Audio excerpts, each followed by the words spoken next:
반갑습니다. 오늘 함께 보실 하나님의 말씀은 사도행전 2장에서 보겠습니다. 감사하겠습니다. 2장 42절부터 47절까지 우리 한 목소리로 합독하겠습니다. 시작. 그들이 사도의 가르침을 받아 서로 교제하고 떡을 떼며 오로지 기도하기를 힘쓰니라. 사람마다 두려워하는데 사도들로 말미암아 기사와 표적이 많이 나타나니 믿는 사람이 다 함께 있어 모든 물건을 서로 통용하고 또 재산과 소유를 팔아 각 사람의 필요를 따라 나눠주며 날마다 마음을 같이하여 성전에 모이기를 힘쓰고 집에서 떡을 떼며 기쁨과 순전한 마음으로 음식을 먹고 하나님을 찬미하며 또 온 백성에게 칭송을 받으니 주께서 구원받는 사람을 날마다 더하게 하시니라. 아멘. 제가 계속 오늘 행사를 준비하면서 기도했던 게 뭐냐면, 하나님, 행사 때문에 내가 분주하지 않고 예배를 하나님 앞에 드리는 게 우선이 돼야 되는데, 하나님, 우리 모든 성도뿐만 아니라 이곳에 오는 모든 하나님의 사람들이 하나님을 집중하고 하나님을 예배할 수 있는 그런 시간이 되게 하여 주옵소서. 계속 기도했습니다. 믿음이란 거래가 아니죠. 내가 하나님을 믿는 것이 만약에 거래라면, 내가 하나님을 이만큼 믿으니까 하나님도 날 이만큼 해주세요. 아니면 우리가 서로 삶 가운데, 사람들 가운데, 야, 내가 이만큼 널 믿으니까 너도 날 이만큼 믿어. 이런 거래가 되면 안 되겠죠. 이런 거래적인 믿음은 항상 배신이 밑바탕에 깔려 있습니다. 그래서 그가 나를 조금 믿으면 그래? 나도 너를 얼마든지 버릴 수 있고 조금 믿을 수 있다는 그런 의식이 바로 이런 모습입니다. 우리는 조건에 따라 우리의 믿음이 달라지는 그런 믿음이 아닙니다. 우리는 변함없는 진리, 믿음을 믿고 있기 때문에, 하나님을 믿고 있기 때문에 상황이, 조건이 달라진다 하여도 우리 믿음은 달라질 수가 없는 것이겠죠. 어떤 시인이 꽃이 피기 전에 긴 겨울이 필요하다라고 말을 했습니다. 겨울의 찬바람과 눈보라를 이겨내고 나서야 마침내 꽃을 활짝 피운다라고 얘기했습니다. 그런데 아이러니하게도 자연의 꽃은 피기 시작할 그때부터 또 꽃이 지기 시작합니다. 자연의 순리에 따라 꽃은 피고 꽃은 지지만 인생에 있어서의 꽃은 언제 필까요? 그것도 언제 질까요? 그러면 그 꽃은 평생을 안 떨어지고 하나님 앞에 활짝 펴 있을 수 있을까요? 저는 그것을 우리가 하나님을 처음 믿었을 때, 하나님께 은혜 받고 정말 하나님 우리의 마음을 뜨겁게 하시고 눈물과 콧물과 모든 것을 다 흘리면서, 하나님, 저는 주인입니다. 하나님, 저는 아무것도 할 수 없었습니다. 하나님, 나 같은 것을 살려주심을 감사합니다. 라면서 하나님 앞에 회개했던 그 믿음, 그 신앙, 그 초심을 우리가 잃지 않는다면 여러분의 인생은, 여러분의 믿음은 영원토록 지지 않을 것입니다. 우리가 잘 아는 한자성어에 초심불망 마부작침이라는 단어가 있습니다. 초심을 잃어버리지 말라. 도끼를 갈아서 바늘을 만들어라. 부단히 노력해야 되겠죠. 힘든 일이 있을 수 있습니다. 포기하고 싶은 마음도 생길 수 있습니다. 그러나 포기하지 않고 끝까지 인내함으로, 열정을 가지고 자신감으로 출발했지만 살다 보면 어려움을 겪고 흥미를 잃어버리고 때로는 낙심하게 될 수도 있습니다. 그러나 이런 것들을 우리가 이겨내고 견뎌내고 하나님 앞에 승리할 수 있는 길은 우리의 초심을 잃지 않는 것입니다. 요한계시록에 보면 7교회가 등장합니다. 제가 소아시아에 가보니 남아있는 교회는 한 교회도 없습니다. 어느 교회는 돌무더기만 남아있고, 어느 교회는 그냥 여기가 어느 교회였다라고 말하는데, 아니 이게 2시간, 3시간을 차 타고 달려갔는데 너무나 허무한 거예요. 오늘 살아가는 우리 교회도 깨어있지 않으면, 초심을 잃어버리면 이와 똑같은 현상을 맞이할 수밖에 없습니다. 제가 지금 6주간 여러분과 함께 에베소서를 강의하고 있습니다.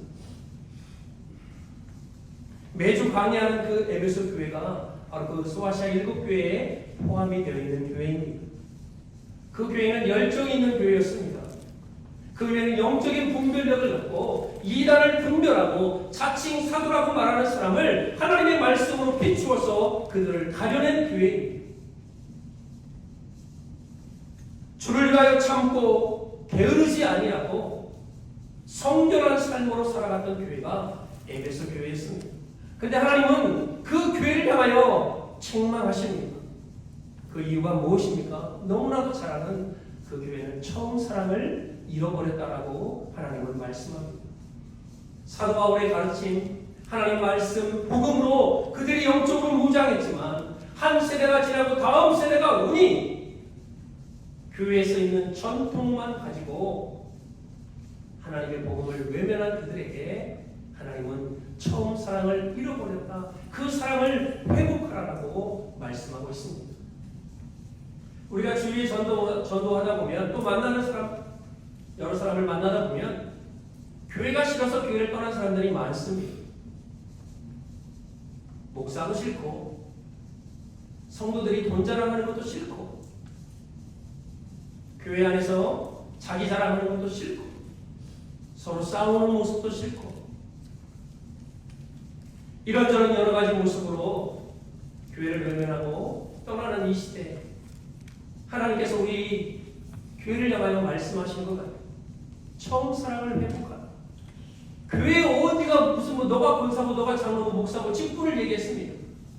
교회에서 언제 자기 자랑을 하고 하나님께서 말씀하셨습니까? 오늘 본문이 바로 우리 필리핀 교회의 사명을 가지고 제가 출발하고 개척했던 말씀입니다. 하나님의 교회는 높고 낮음이 없습니다. 하나님의 교회는 계급이 없습니다. 하나님의 교회는 사랑만 있을 뿐입니다. 그 사랑만 회복하면 왜 교회에서 분란이 일고 분리가 일고 싸움이 있고 다툼이 있겠습니까? 오늘 저와 여러분들이 하나님의 교회 안에 속한 하나님의 백성들이라면 오늘 에베소 교회를 향하여 하신 말씀, 초대교회를 향하여 하신 말씀, 초심을 회복하고 처음 사랑을 회복하라 말씀합니다. 아멘. 오늘 사도행전에 나온 이 교회는 120명의 무리가 하나님의 말씀을 붙들고 기도하다 출발한 교회입니다. 외적으로는 핍박이 있고 내적으로는 이단들이 성행했던 그 시대 가운데, 타락과 음란이 성행했던 그 시대 가운데 그들은 하나님의 약속을 부여잡고 기도했습니다. 다시 오실 예수 그리스도를 바라보았습니다. 그들에게는 복음이 있었습니다. 어떤 현장 속으로 우리가 들어갈 수 있나요? 하루에도 수천 명이 하나님의 복음을 듣고 회개하는 놀라운 은혜를 경험하게 됩니다. 우리가 교회들이요 힘을 잃고 세상 속에 많이 빠져 있을 때 목사님들이나 우리 교회들이 이렇게 얘기해요. 우리가 초대교회로 돌아가자. 이 말을 바꿔 말하면 초심을 회복하고 하나님의 말씀으로 다시 돌아가자라는 말입니다. 어느덧 4년이 지났습니다. 이 교회가 40년이 될지 400년이 흘러갈지는 그 누구도 장담하지 못합니다. 그러나 소원하기는 하나님께서 이 교회를 언제까지 붙드시는지는 저는 모르겠습니다. 그러나 붙드시는 그 순간까지 하나님, 우리 사랑하는 필리핀 교회 성도들이 초심을 잃지 않고 하나님의 은혜 안에 하나님의 말씀을 붙들고 살아갈 수 있도록 은혜를 더하여 주옵소서. 그 비전을 여러분과 함께 나누고자 합니다. 첫 번째로 바로 우리 필리핀 교회의 비전은 제자를 세우는 교회입니다. 오늘 42절에 보면 그들이 사도의 가르침을 받아 서로 교제하고 떡을 떼며 오로지 기도하기를 힘쓰니라 라고 말씀합니다. 여러분, 우리는 예수님의 말씀처럼 너희는 모든 족속으로 제자를 삼아 아버지와 아들과 성령의 이름으로 세례를 주고 내가 너희에게 분부한 모든 것을 가르쳐 지키게 하라. 볼지어다 내가 세상 끝날까지 너희와 항상 함께 있으리라 말씀합니다. 그리스도의 제자가 되는 것, 바로 사도의 가르침을 받아야 됩니다. 그 사도는 누구에게 가르침을 받았습니까? 예수 그리스도. 그래서 우리의 스승 되신 분이 누구냐? 예수님이에요. 그래서 예수님의 말씀을 듣고 예수님의 말씀을 배우고 예수님의 말씀을 따르는 사람들이 교회에서 제자로 세워질 때 하나님의 교회는 든든히 세워질 것입니다. 두 번째로 우리 교회의 비전은 선교와 구제하는 교회입니다. 여러분, 코이노니아라는 말은 연합하다, 긴밀한 관계를 맺다라는 뜻입니다. 이들이 다 함께 모여서 하나님의 은혜를 나누고 서로 베풀고 가난한 자를 돕고 선교하고 구제하는 교회였습니다. 아마 오늘 본문의 말씀처럼 또 재산과 소유를 팔아 각 사람의 필요를 따라 나눠주며 여러분의 재산을 다 팔으십시오. 여러분의 재산을 다 내십시오. 그러면 여러분들이 아마 귀를 딱 막을지도 모릅니다. 저 목사님 이상하네. 오늘 4주년 기념 예배라고 우리를 초청해놓고 재산을 다 팔라고 하질 않나? 모든 것을 다 내어서 사람들의 필요를 따라 나눠주라고 말을 하지 않나? 이 상황은 좀 특별한 상황이죠. 초대교회에 있었던 놀라운 하나님의 상황입니다. 이 상황을 통해서 우리가 배울 수 있는 게 뭐냐? 바로 하나님의 사랑이 우리의 본성을 이겼다는 것입니다. 지금 여러분에게 재산을 팔아서 교회에다 내라는 소리가 아니라 하나님의 사랑이 우리에게 임하면 하나님의 사랑이 우리를 통하여 흘러가면 우리의 욕심, 우리의 이기심, 이 더러운 본성을 이길 수 있구나. 그런 의미입니다. 아까 우리 차를 타고 오면서 어떤 집사님과 얘기를 했는데 이 본문의 말씀을 제가 알려주지도 않았는데 목사님, 아파트 2채 있으면 한 채를 없는 사람에게 주면 얼마나 좋아요? 누가 줄 수 있겠냐는 거예요. 차가 2대가 있는데 안 쓰는 차를 그냥 무상으로 누구에게 줄 수 있느냐? 그런 분도 있습니다. 그러나 우리의 본성은 쉽지 않습니다. 우리의 욕심이, 우리의 이기심이 하나님의 사랑을 누르고 있는 시대를 우리가 살아갑니다. 오늘 초대교회는 그 하나님의 사랑이 우리 인간의 본성과 우리 이기심들을 완전히 이기는 사건을 보여주는 것입니다. 누가복음 18장에 보면 부자 어른이 나옵니다. 예수님께서 그 청년을 보시고 영생을 물어보는 그에게 부모 공명 10계명을 내밉니다. 네, 제가 어렸을 때부터 이 모든 것을 다 지켰습니다. 그때 예수님이 뭐라 말씀하십니까? 그러면 내 있는 것을 다 팔아 가난한 자들에게 주고 나를 따라오너라. 여러분, 예수님이요 제자들 몇몇 빼고는요 나를 따르라고 말하는 사람이 성경에는 거의 없습니다. 그런데 이 청년에게, 이 부자에게 들린 소리는 예수님이 나를 따르라라고 말하는 소리보다 더 크게 들린 소리가 뭐냐? 내가 가지고 있는 그 물질을 팔아서 가난한 자들에게 나눠주라는 소리가 더 크게 들린 겁니다. 우리 역시 세상의 소리가, 불신의 소리가 더 크게 들리면 믿음의 소리요 예수님의 소리가 더 이상 우리 귀에 들리지 않습니다. 우리는 야이로의 딸 이야기를 너무나 잘 압니다. 아이가 죽었다. 선생님을 괴롭게 하지 말라. 이게 바로 불신의 소리요 세상의 소리입니다. 만약 야이로가 그 소리를 듣고 맞다, 우리 딸은 이미 죽었어, 예수님을 더 괴롭게 하면 안 돼 라고 결단을 내리고 예수님 우리 집에 오시기를 제가 원치 않습니다, 이미 우리 딸은 죽었습니다, 수고하지 마십시오 라는 결단을 내렸다면 어떤 일이 벌어졌을까요? 야이로는 죽은 것이 아니라 잔다. 소녀여 일어나라 달리다 쿰 이라는 예수님의 소리를 그는 들었습니다. 그리고 믿었습니다. 어떤 소리에 집중하느냐? 그것은 우리의 믿음과 밀접한 관계를 갖고 있습니다. 여러분, 예수님의 소리에 집중하시고 믿음의 소리에 집중하셔서 살아나고 세워지고 회복되어지는 하나님의 은혜를 경험하기를 주의 이름으로 축복합니다. 세 번째로 우리 필그림교회 비전은 예배가 살아있는 교회가 되기를 원합니다. 저는 아무리 이렇게 행사가 있어도 아무리 우리가 무슨 큰 일을 해도 한 가지 놓치지 말아야 될 게 뭐냐? 바로 예배입니다. 우리가 음식을 준비하느라 우리 성도들이 아침부터 제가 바빴을 거를 내가 상상해요.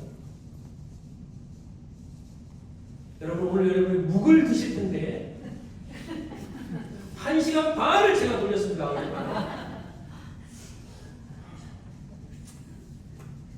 우리 장로님, 권사님 도와주시면서 이 음식은 제가 30%가 제 몫입니다. 40%가 제 몫입니다. 라고 말을 하는데 어제 밤부터 오늘 아침까지 우리 성도들이 바빴을 거라는 상상을 제가 다 해요. 충분히 공감하죠.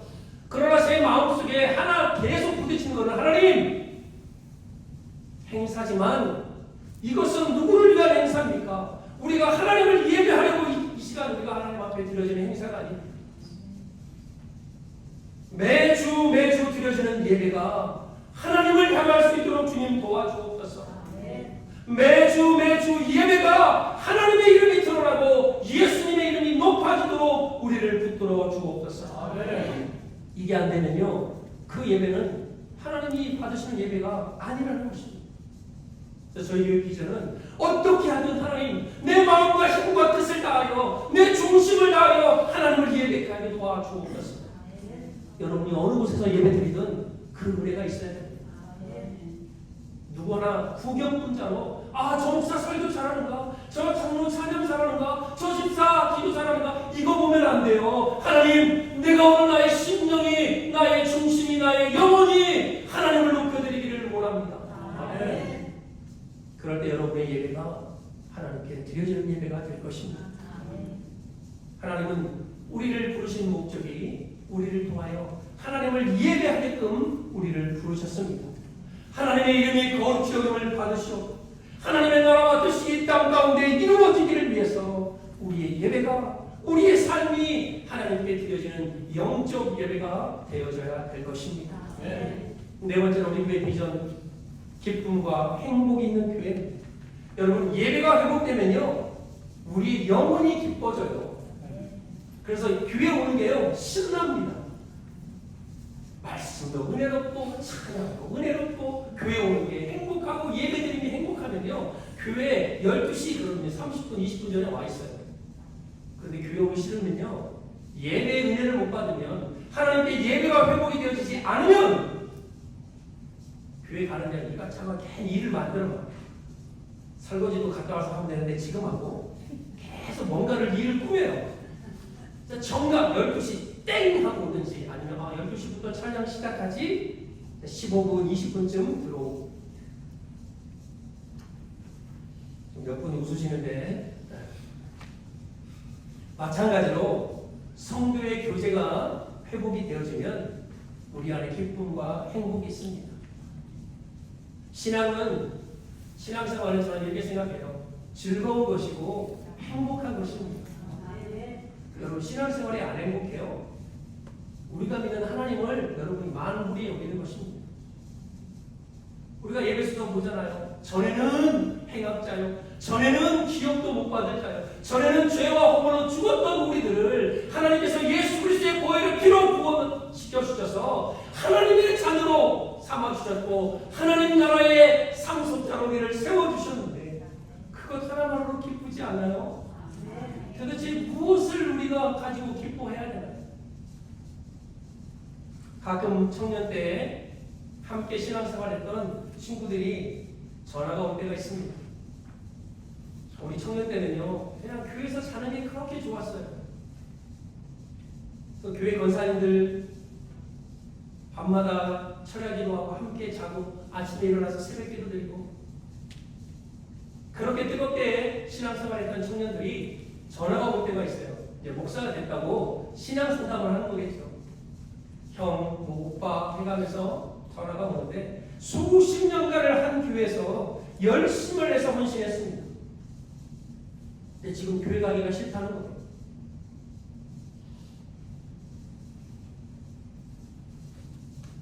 십자가를 상실한 교회,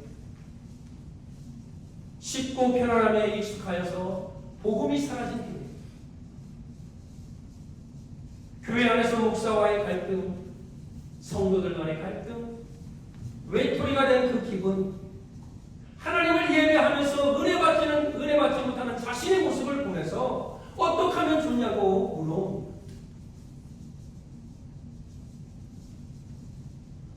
그래서 제가 한 거 다 말고 하나님과 너와 예배할 때 그분만 집중해라. 하나님. 여러분, 교회 오는 게 좋고 교회 오는 게 행복해야 되지 않을까요? 지금 막 화나서 왔어요 여기? 하나님을 예배함이 성도들과 함께 교제함이 가슴이 뛰고 기뻐야 되지 않을까요?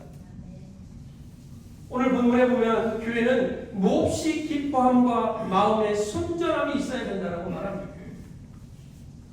마음으로부터 나오는 진실한 기쁨. 여러분, 신앙생활 행복하십니까? 네. 교회 생활이 행복하십니까? 네. 아멘이십니까? 네. 아멘을 안 하시는 여러분, 저를 말똥말똥 쳐다보시는 여러분, 그렇다면 무엇이 문제인가를 빨리 되돌아가야 됩니다. 하나님과 앞에 먼저 여러분의 신앙을 되돌아보시고, 하나님, 나의 이 아픈 마음을, 나의 성실한 이 마음을 하나님께서 고쳐주시고 회복시켜 주옵소서. 저희 교회는 수요일 기도회로, 토요일 새벽 예배로, 주일 예배로 예배를 드립니다. 근데 성도들이 와서 서로서로를 보면서 참 행복해해요. 기도함으로 영적으로 교통하고 함께 부르짖고 하나님을 예배하고, 그리고 또 끝나면 함께 음식을 나누면서 교제할 때 그때가 제일 행복하게 하는 것 같기도 하고 교회 오는 게 행복해야죠. 교회 오는 게 기뻐야죠. 그래서 저희 교회의 네 번째 비전은 기쁨과 행복이 있는 교회. 마지막 비전은 저희 교회는 생명을 살리는 교회로 우리가 비전을 정했습니다. 예루살렘 교회는 안으로 성경을 통하여 사도의 가르침을 받고 서로 영적으로 교제하며 하나님을 예배할 뿐만 아니라 밖으로는 하나님의 말씀을 증거하고 복음을 선포했습니다.